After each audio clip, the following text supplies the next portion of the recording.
पूर्व कांग्रेस अध्यक्ष राहुल गांधी द्वारा लंदन में दिए गए बयान पर बवाल थमने का नाम नहीं ले रहा है।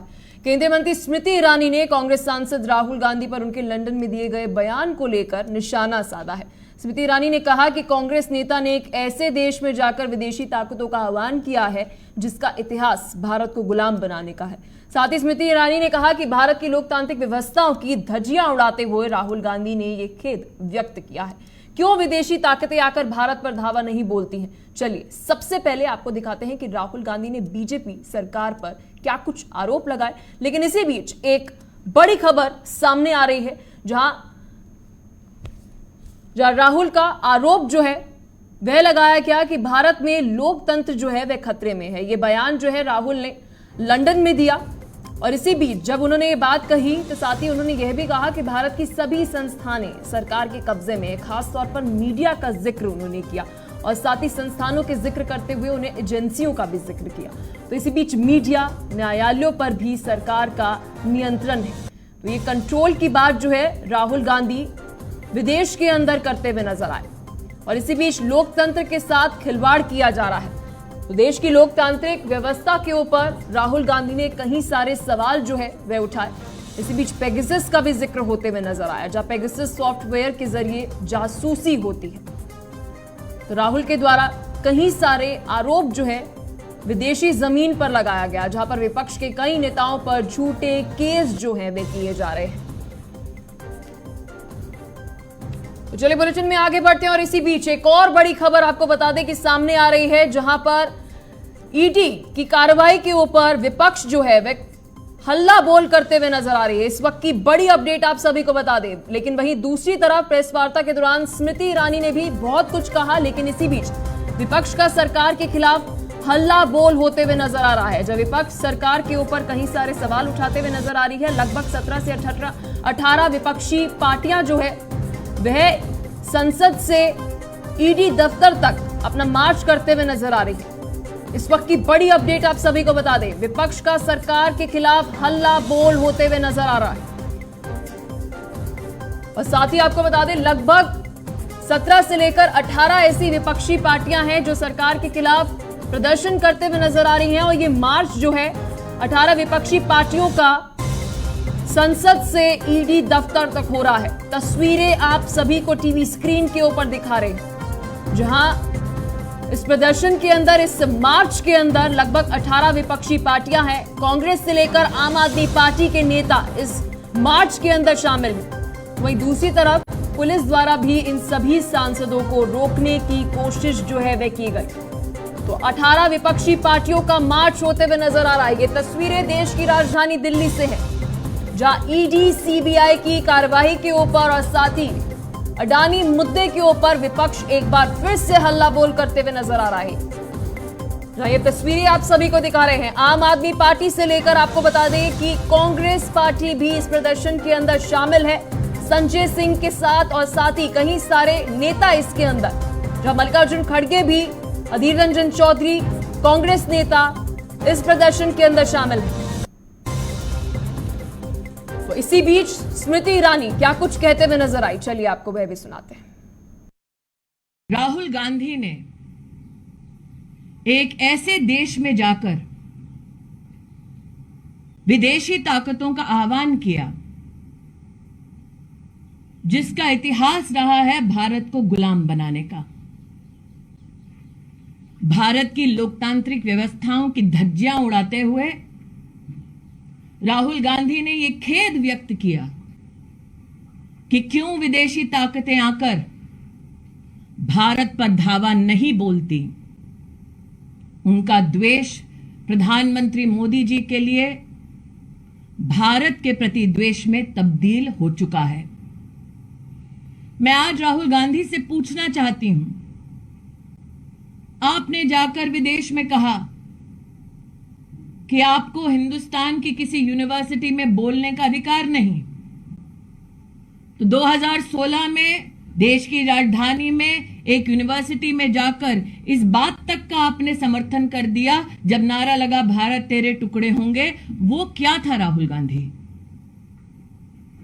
अपनी यात्रा में आपने स्वीकार किया जम्मू में 1 महीने पहले कि भारत में शांति है, सौहार्द है, उनको एक ऐसा व्यक्ति नहीं मिला जिसने कहा हो कि उनके प्रति कटुता का भाव है। तो आप झूठ कब बोल रहे थे राहुल गांधी? लंदन में कि हिंदुस्तान में? आपने इस बात को भी एक विदेशी संस्थान में चर्चा के संदर्भ में रखा कि आपको अपने लोकतांत्रिक अधिकारों का देश की संसद में हनन होते दिख रहा है। मैं आज राहुल गांधी से पूछना चाहती हूं कि गांधी खानदान के आदेश अनुसार जब लोकसभा में कांग्रेस के सदस्य कागज फाड़कर स्पीकर की ओर फेंकते हैं, स्पीकर का अपमान करते हैं, क्या वो ब्रेवरी है या राहुल गांधी की डेमोक्रेसी की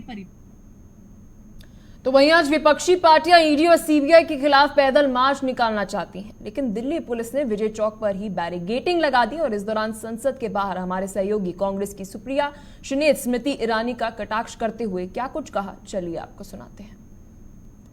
करने के लिए कांग्रेस की प्रवक्ता सुप्रिया श्रीनेत मौजूद हैं। सुप्रिया जी, आज राज्यसभा और लोकसभा की कार्रवाई फिर से 2 बजे तक के लिए स्थगित हो गई है। स्मृति ईरानी ने प्रेस कॉन्फ्रेंस करके राहुल गांधी पर निशाना साधा। स्मृति ईरानी इस सरकार के ट्रोल मंत्रालय की प्रमुख मंत्री है, यही काम वो पूरी लगन से करती हैं। उनको लगा कि बड़ी होड़ लगी हुई है ट्रोल करने में और उनका मंत्रालय खतरे में है। अनुराग ठाकुर सबसे आगे रेस में चल रहे थे।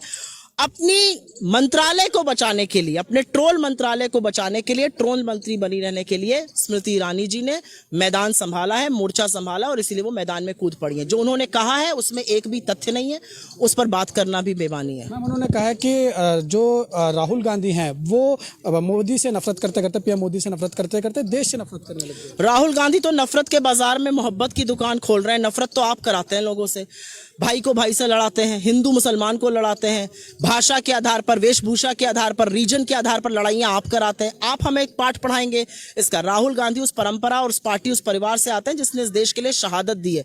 आपकी तरह बैठ के खाली जबानी जमा खर्च नहीं किया है।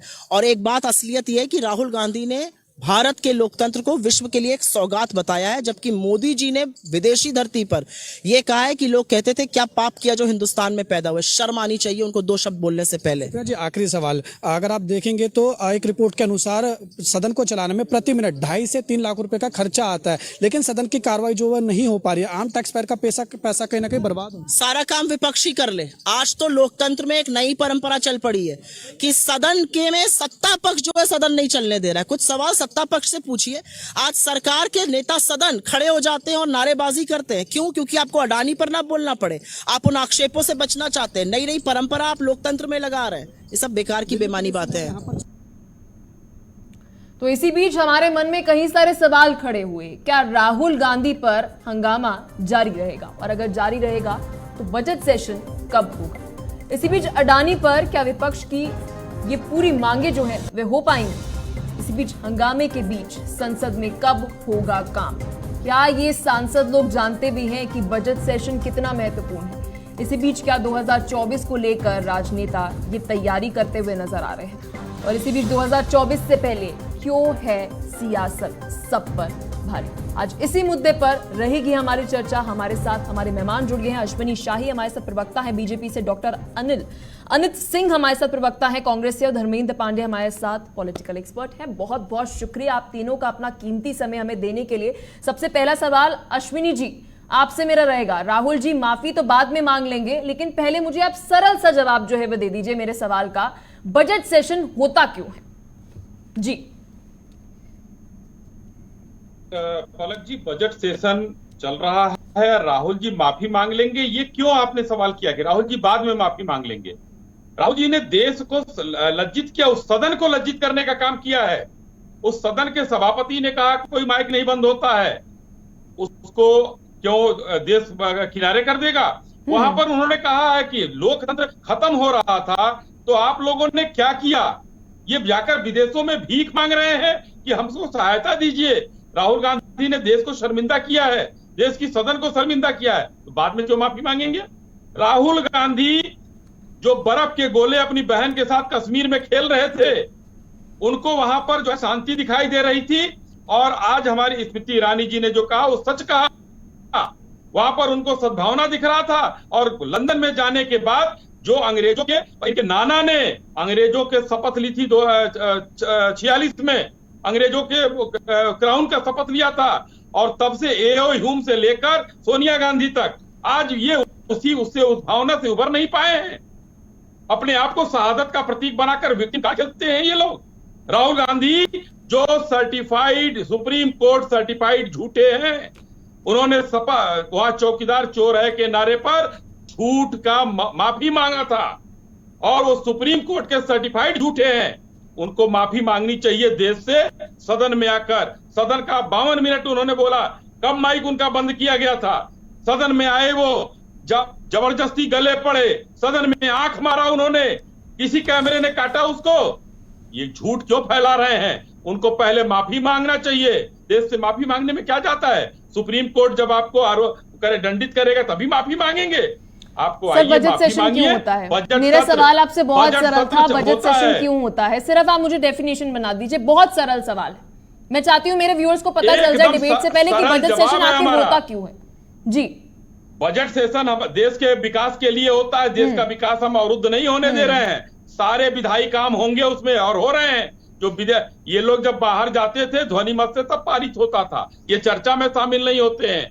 जब किसान बिल था, ये कहते थे कि हम चर्चा नहीं करेंगे। जब माननीय प्रधानमंत्री जी ने उसको वापस ले लिया तो ये कह रहे थे कि चर्चा क्यों नहीं कर रहे हो। ये दोहरा मापदंड है लोगों का। और ओबीसी बिल आया उसी समय, बाहर ट्रैक्टर चला रहे थे, ट्रैक्टर छोड़कर दौड़े कि कहीं हमारा वोट गड़बड़ ना हो जाए।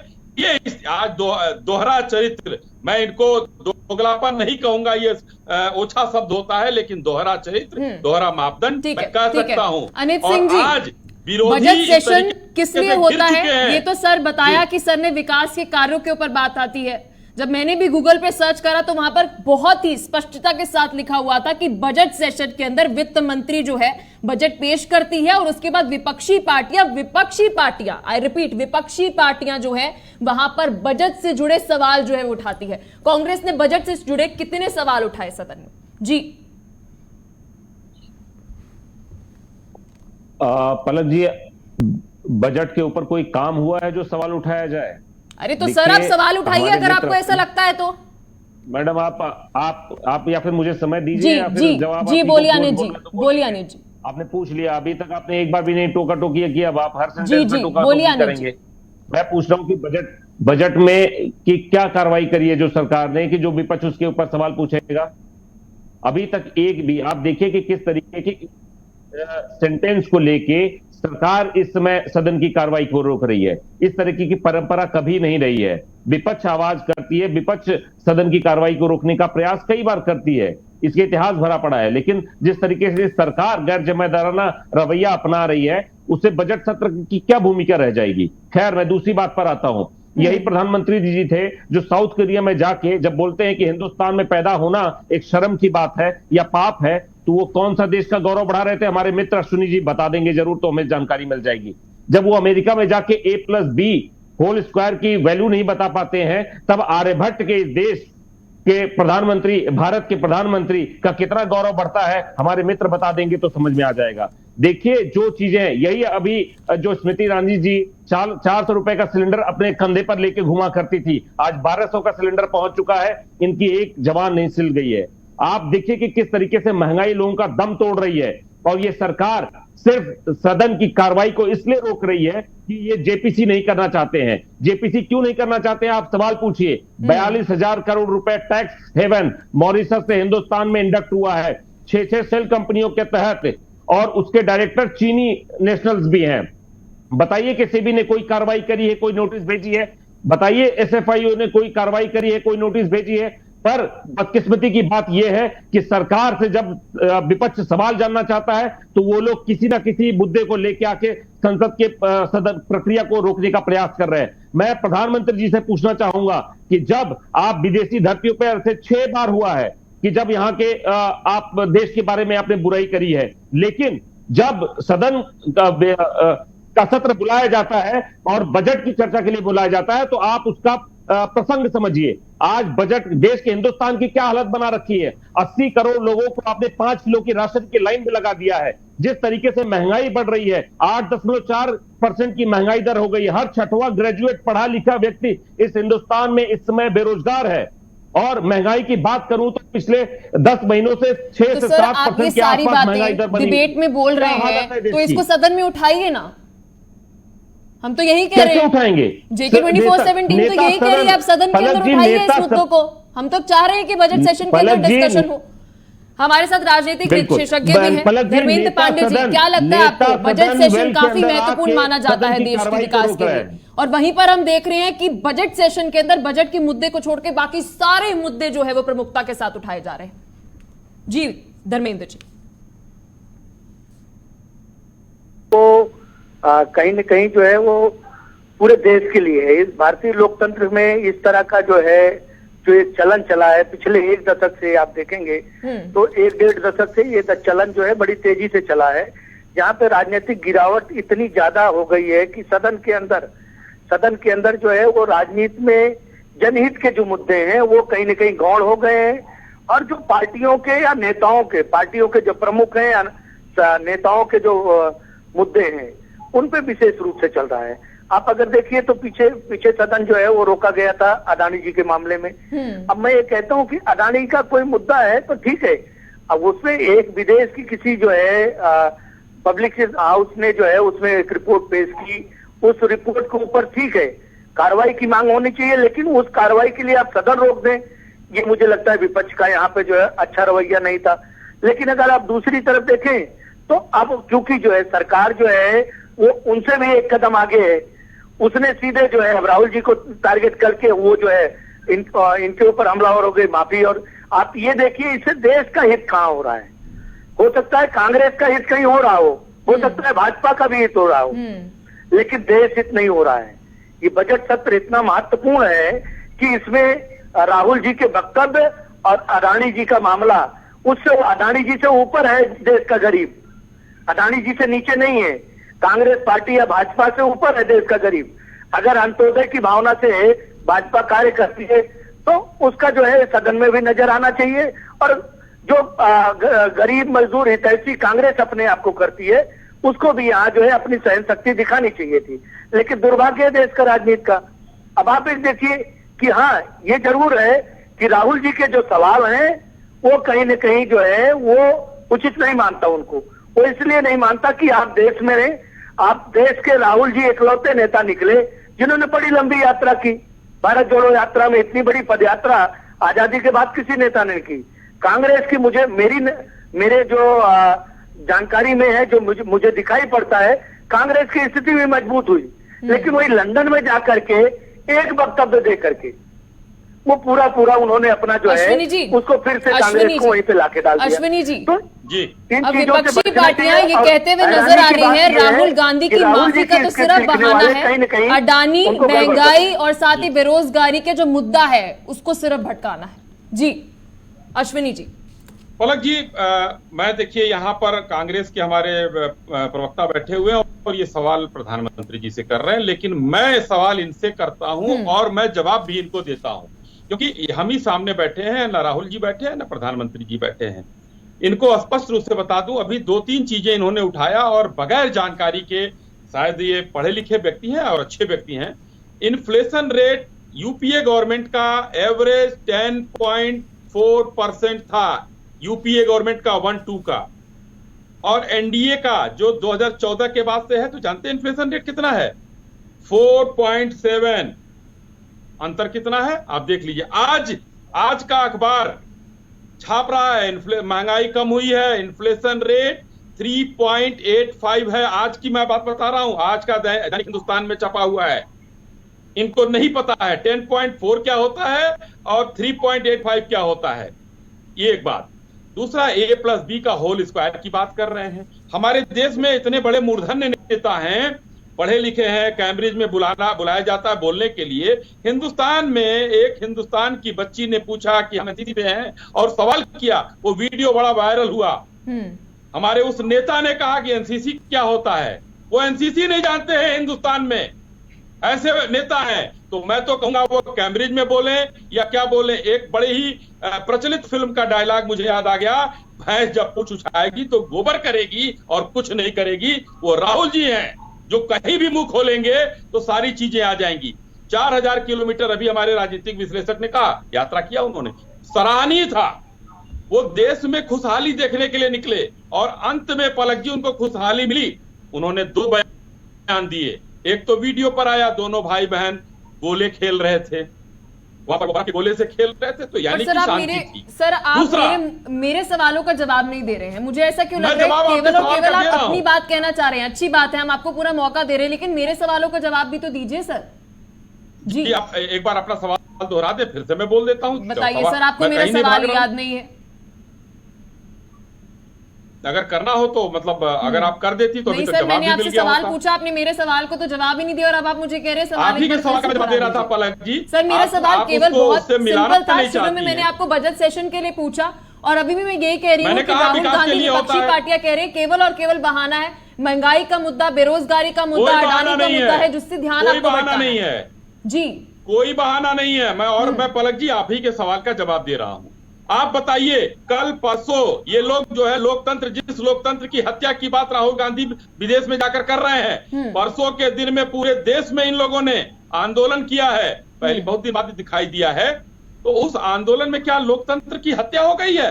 अगर लोकतंत्र की हत्या होती तो 77 में इमरजेंसी की तरह जो है उठाकर जेलों में डाल दिए गए होते लोग, जमानत नहीं होती और उसके अभी भी बंदियां हैं। क्या हुआ? लोकतंत्र के हिसाब से इन लोगों ने प्रदर्शन किया, सराहनीय काम किया और उनके नेता को ये दिख रहा है कि लोकतंत्र नहीं है।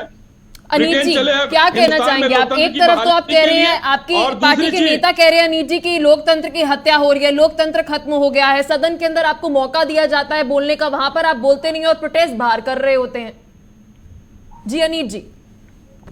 हाँ पलक जी, अब देखिए मैं आपके सवालों पर भी आऊंगा, पर मैंने नोट किया है अभी हमारे बीजेपी के मित्र काफी संजीदा हैं, ये चीजों को समझते हैं। मैं इनके बातों का जवाब दे दूं कि अभी बता रहे थे कि जवाहरलाल नेहरू ने किस क्राउन का शपथ लिया था। मैं इनसे पूछना चाहता हूं, इनके सबसे बड़े नेता श्यामा प्रसाद मुखर्जी भी उस समय उन्होंने शपथ ली थी। वो कौन से क्राउन की शपथ ली थी वो हमारे मित्र जरूर बताएंगे या अपने दर्शकों को बता देंगे।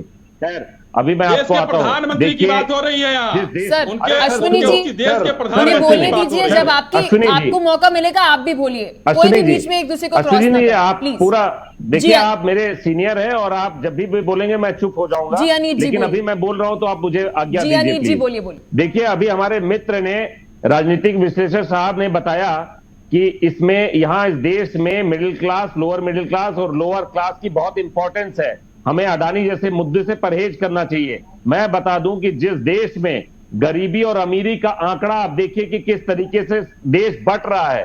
6% अमीरों के पास 60% हिंदुस्तान की सारी संपत्ति है, 60% गरीबों के पास महज 10% हिंदुस्तान की संपत्ति है। और ये विषमता क्यों है? ये विषमता आज की सरकार की बदौलत है।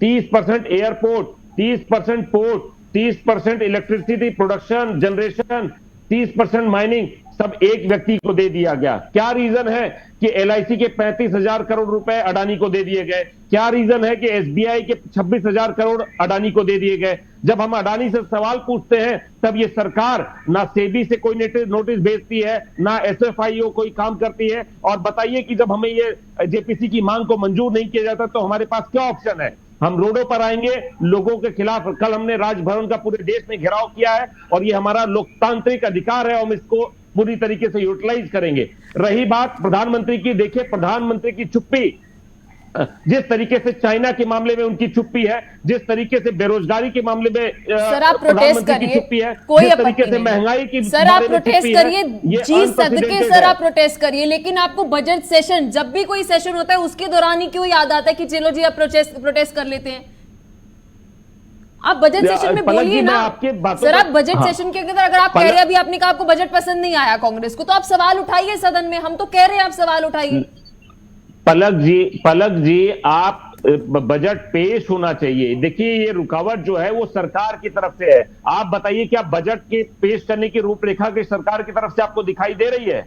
ये बजट सेशन बहुत इंपॉर्टेंट है हिंदुस्तान के नागरिकों के लिए, लेकिन आप धर्मेंद्र जी, बताइए कि ये धर्मेंद्र जी, संसद को क्या स्टाल करने कहना का काम चाहेंगे? कौन कर रहा है? सरकार विपक्ष कर रही द्वारा है। लगातार मांग हो रही है कि जी, ज्वाइंट जी, जी। पार्लियामेंट जो कमेटी है बना हमारे- दीजिए, अडानी के मुद्दे के ऊपर जांच देखिए, करा दीजिए, हम हमारे शांत जो हो है जाएंगे। डॉक्टर क्या साहब, विपक्ष शांत हो अनिल- जाएगी इसके बाद? अनिल जी बहुत अच्छे प्रवक्ता हैं और आप मैं देखिए जब काफी बजट जो की है, कार्रवाई धर्मेंद्र चालू जी, होती है, धर्मेंद्र जी से बेहतर सवाल था तरीके से मेरा। बोलते हैं, लेकिन ये मैं लगातार- अनिल जी को एक चीज अनिल जी, एक धर्मेंद्र मिनट, जी से अनिल जी सवाल। आपके टाइम पे देखो नहीं बोल रहे थे, अब एक जी मिनट हमारी जी भी जी धर्मेंद्र जी बोलिए। देखिए अनिल जी अच्छे प्रवक्ता हैं, इसमें कोई दो राय नहीं है, और जब अच्छे प्रवक्ता होते हैं तो हम जैसे पत्रकारों को भी बहस करने में या बात करने में अच्छा लगता है। जी सर, लेकिन बोलिए। एक चीज मैं बता दूं कि मेरे कहने से ये मतलब बिल्कुल नहीं था कि अडानी पे जो है मुद्दा नहीं होना चाहिए या अडानी पे कोई इसी तरह का सवाल नहीं होना चाहिए, और अमीरी गरीबी को उस पर मैं बाद में आऊंगा। अडानी पे सवाल होना चाहिए, उनपे जवाब सरकार को देना भी चाहिए, लेकिन उसके लिए बजट सेशन जैसा महत्वपूर्ण सत्र आप बहिष्कार कर दें, रोड पे निकल आए, जो सांसद हैं उनको जो चुन करके भेजा है जिन लोगों ने, उनके प्रति उनका दायित्व बनता है उनके हक की लड़ाई लड़ने का। आप देश में किसी और पार्टी का दायित्व उतना नहीं बनता है जितना कांग्रेस का बनता है, क्योंकि विपक्ष की सबसे बड़ी और देश की सबसे पुरानी पार्टी है। आपने देश में 55-56 साल तक लगातार शासन किया है, तो गरीबी, महंगाई, बेरोजगारी, इनको आज की सवाल पे अगर उठाते हो तो ये जो उस टाइम पे टाटा, बिरला, डालमिया, मोदी बहुत बड़े बड़े उद्योगपति देश में थे। उसके बाद आपके शासन काल में ही अंबानी निकले हैं, और आपके शासन काल से ही शुरुआत हुई अडानी की भी। मैं ये मानता हूं कि अडानी की संपत्ति आज के टाइम पे बढ़ी है पिछले 5 सालों में। अनिल जी मुझे पूरा बोलने दीजिए, लेकिन शुरुआत आपके राजस्थान में उनका ठेका चल रहा है अडानी जी का। आप राजस्थान में इन्वेस्टर समिट में आप अडानी जी को बुलाते हैं, आप उनका ठेका जो है आपके छत्तीसगढ़ में भी चल रहा है, ठीक है। तो जब अडानी से इतना वो है, झारखंड में अडानी का ठेका है, बिहार में अडानी के काम चल रहे हैं, वहां पे आपकी सरकारें हैं, वहां पे अडानी को ब्लैक लिस्टेड करिए आप। वहां पहले अडानी के ऊपर आपकी जो राज्य सरकारें हैं वहां ब्लैक लिस्टेड करिए कि अडानी को यहाँ कोई काम नहीं मिलेगा, और जितने भी ठेके उनके चल रहे हैं उनको तत्काल प्रभाव से लेकिन खत्म सर करिए। संविधान के अंदर उसके राइट टू बाद- बिजनेस है, ऐसे ठीक है, क्या सही रहेगा लेकिन आप कह रहे हैं कि कह रहा हूं, एकदम अडानी को बाइकआउट ही कर दे? मेरे कहने का मतलब जो पलक जी। है पलक जी बहुत सीधा सा है कि आप इस सेशन को चलना चाहिए।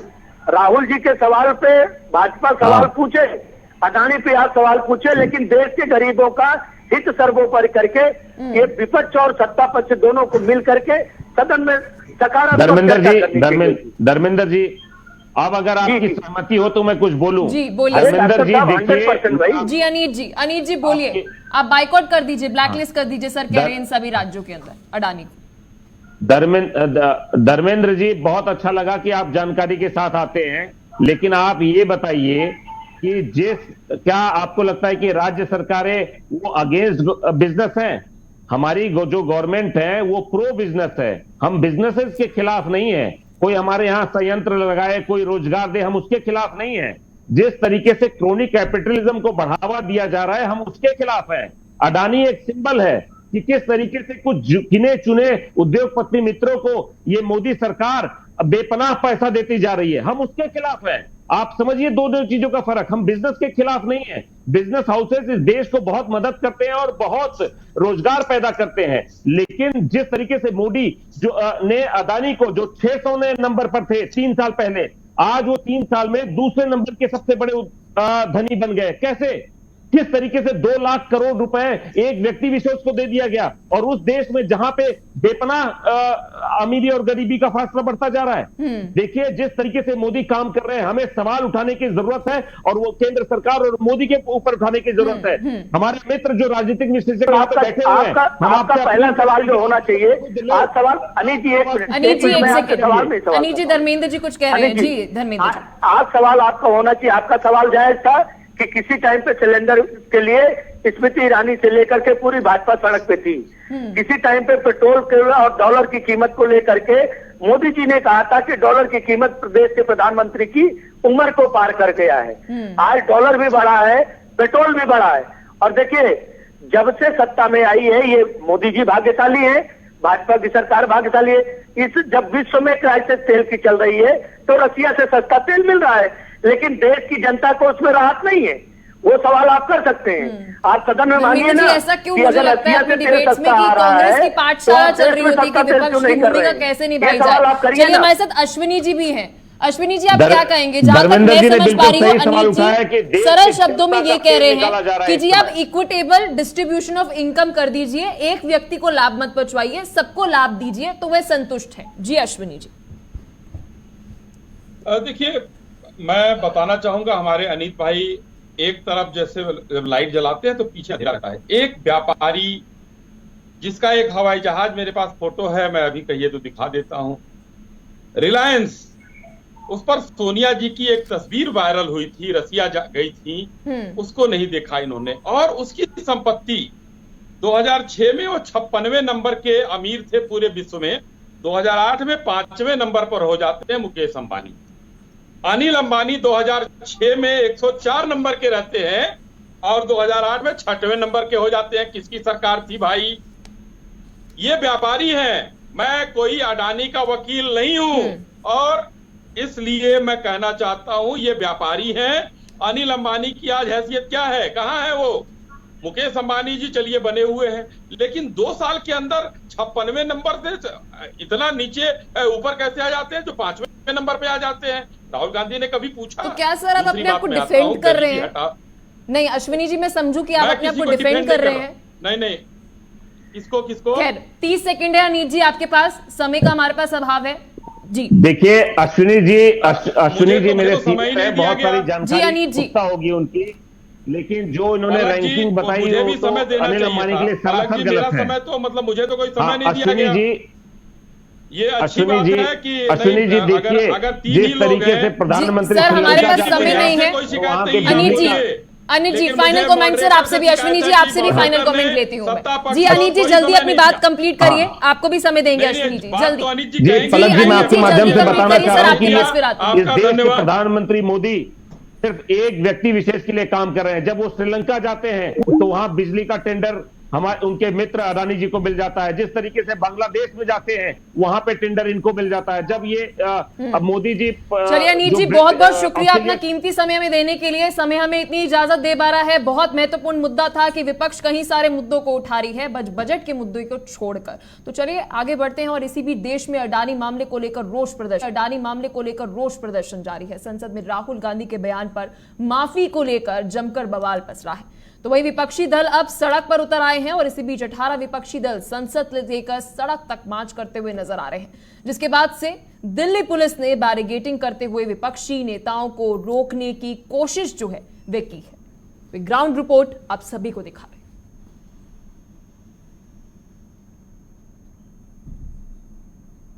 तमाम विपक्षी पार्टियां केंद्र सरकार की लामबंदी संसद से लेकर सड़क तक करती हुई नजर आ रही हैं। इस वक्त हम मौजूद हैं विजय चौक पर और आप मेरे पीछे देख सकते हैं 18 विपक्षी पार्टियों के जो सांसद हैं वो एक साथ हुए हैं और संसद से पैदल मार्च करते हुए जाना चाहते हैं, ईडी दफ्तर जाना चाहते हैं। और आप देख सकते हैं कि यहाँ पर जो दिल्ली पुलिस है उन्होंने 3 लेयर की जो बैरिकेडिंग है वो यहाँ पर कर दी गई है। सांसदों को 18 विपक्षी सांसदों को पहले ही यहाँ पर रोक दिया गया है और 3 लेयर की बैरिकेड यहाँ पर दिल्ली पुलिस की तरफ से लगाया गया है। साथ ही अर्धसैनिक बलों की जो टुकड़ियां हैं वो भी यहाँ पर तैनात की गई है। तो ये दिल्ली के जो विजय चौक का इलाका है, यहाँ पर पूरी तरीके से इस इलाके को छावनी में तब्दील कर दिया। आप सामने देख सकते हैं कि किस कदर जो मल्लिकार्जुन खड़गे हैं वो इस वक्त सामने दिल्ली पुलिस के जो आला अधिकारी हैं उनसे बातचीत करते हुए दिखाई दे रहे हैं। तस्वीरें आपके सामने, देखिए मल्लिकार्जुन खड़गे और दिल्ली पुलिस के बीच कुछ कहासुनी जो है वो देखने को मिल रही है। तमाम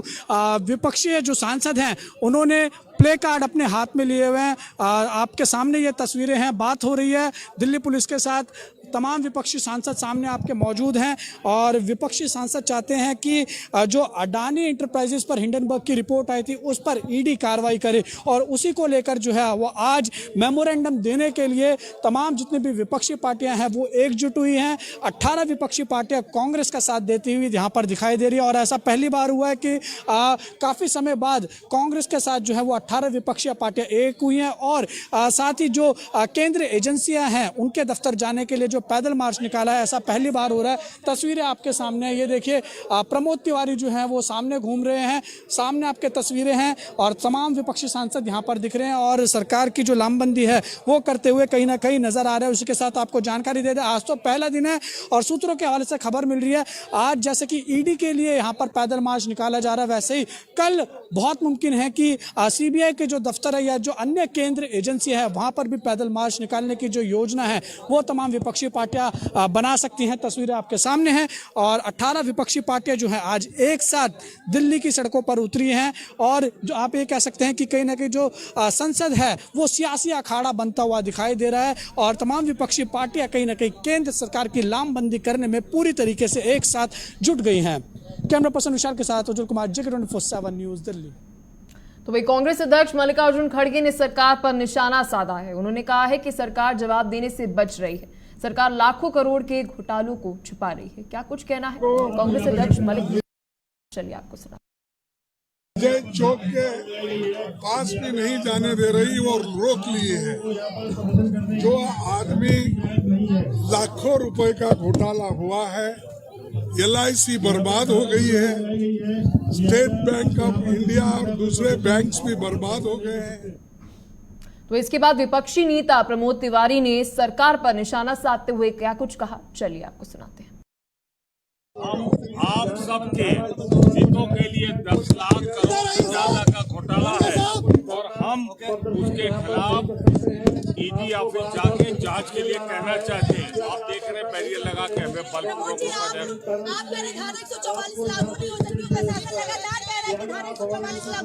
इस तरह लूट भी तो नहीं हो सकती जो अडानी कर रहा है, लेकिन मोदी जी करा रहे हैं। तो सवाल सीधा सा है, ये सरकार अगर ये कर रही है तो आप सब भी देख रहे हो, इसके खिलाफ आवाज हम भी उठा रहे हैं, आप भी उठाओ। हम क्या कह रहे हैं, जांच करो। जांच से क्यों घबरा रहे हैं? अगर अडानी की जांच होगी, हम बीजेपी की जांच कराने को नहीं कह रहे, अगर अडानी की जांच कराने को जेपीसी से कह रहे हैं तो करनी चाहिए। प्रमोद जी, आप लोग आगे तक जाएंगे क्योंकि यहीं पर रोक दिया गया है। हम तो ईडी ऑफिस जाना चाहते हैं। वहीं इस दौरान कांग्रेस नेता शक्ति सिंह गोहिल ने भी बीजेपी पर हमला करते हुए कहा है कि देश में इमरजेंसी जैसा माहौल हो गया है। सब देख ले रहे हो, विजय चौक तक आने की सबको मंजूरी थी पहले और प्रेस और मीडिया के साथ एमपीज बात कर सकते थे। आप लोगों के ऊपर भी ये लोकतंत्र में हमला है कि आपके साथ भी एमपीज बात नहीं करते। विजय चौक के आगे बैरिकेड लगानी चाहिए, यहाँ नहीं होनी चाहिए। तो इसी बीच आम आदमी पार्टी भी पीछे नहीं है। आप नेता और सांसद संजय सिंह ने भी राज्यसभा में केंद्रीय जांच एजेंसियों के दुरुपयोग करने का आरोप लगाते हुए नोटिस दिया है। उन्होंने केंद्र सरकार द्वारा मनीष सिसोदिया समेत तमाम विपक्षी दलों के नेताओं के खिलाफ केंद्रीय जांच एजेंसियों के दुरुपयोग करने का आरोप लगाते हुए नोटिस दिया है। अपने नोटिस में सांसद संजय सिंह ने इस मामले को राज्यसभा के शून्यकाल में 0R में मुद्दे के उठाने के लिए नोटिस दिया है।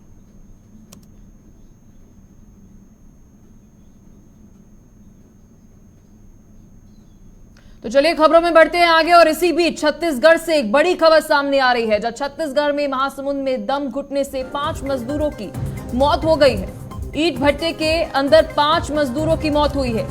एक की हालत गंभीर बताई जा रही है। बीती रात आपको बता दें, काम करने के बाद जलते भट्टे के अंदर ऊपर से सोए थे जो मजदूर, उनके बसना के गुटफुलजर के ईंट भट्टे में हादसा हो गया और इसी बीच जांच में प्रशासन जुटा हुआ है। बड़ी अपडेट आप सभी को बता रहे हैं छत्तीसगढ़ से, जहां पर ईंट भट्टे के अंदर 5 मजदूर जो हैं उनकी मौत हो गई है और अभी एक मजदूर गंभीर रूप से घायल बताया जा रहा है।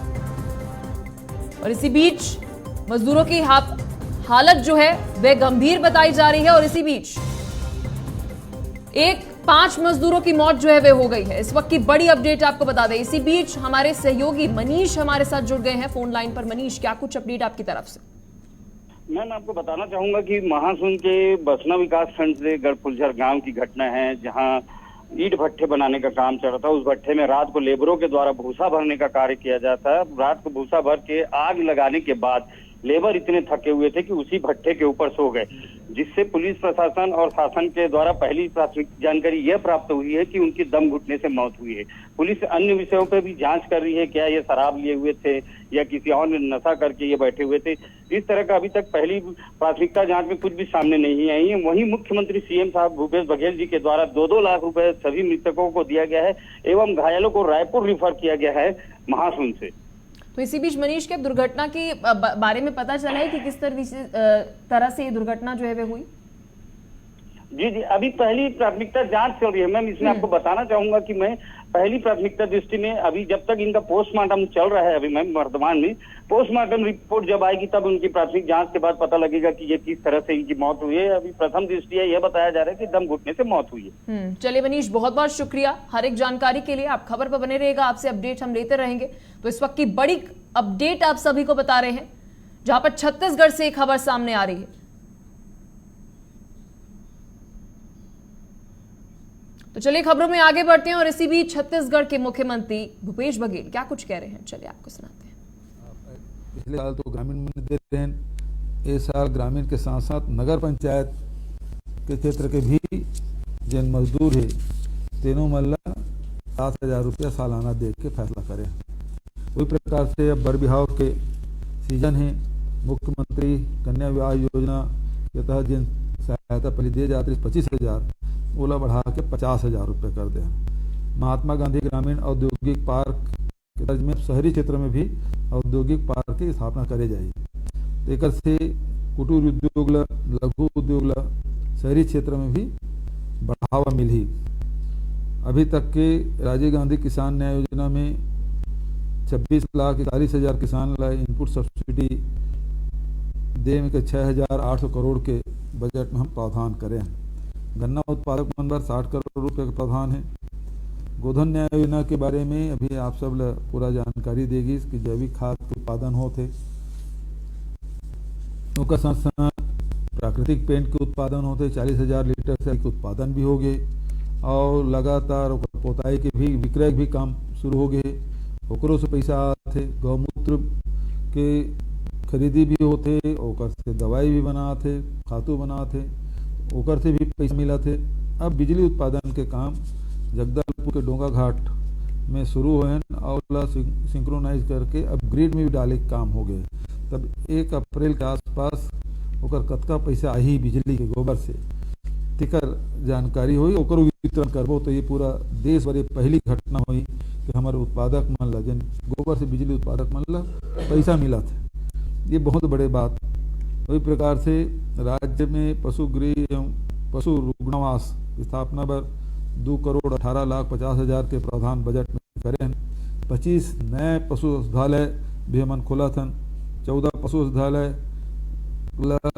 पशु चिकित्सालय के रूप में उन्नयन करत हैं और 17 नए पशु रोग अनुसंधान प्रयोगशाला के भी स्थापना किए जाते हैं।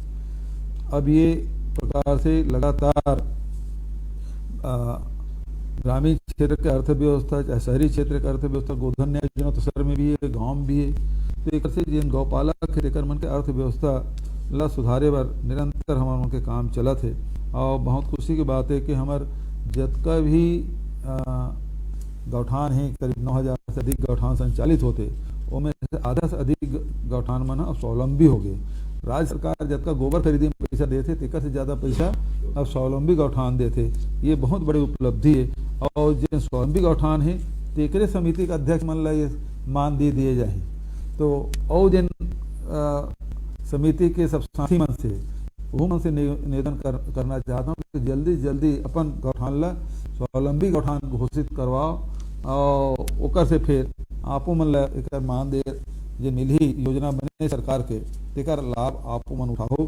ये बात कहते हुए सबो जते भी गोबर विक्रेता है, वर्मी कंपोस्ट बनी है, हमार बहनी मन है और गौठान समिति के साथी मन ला बहुत बहुत बधाई और शुभकामना।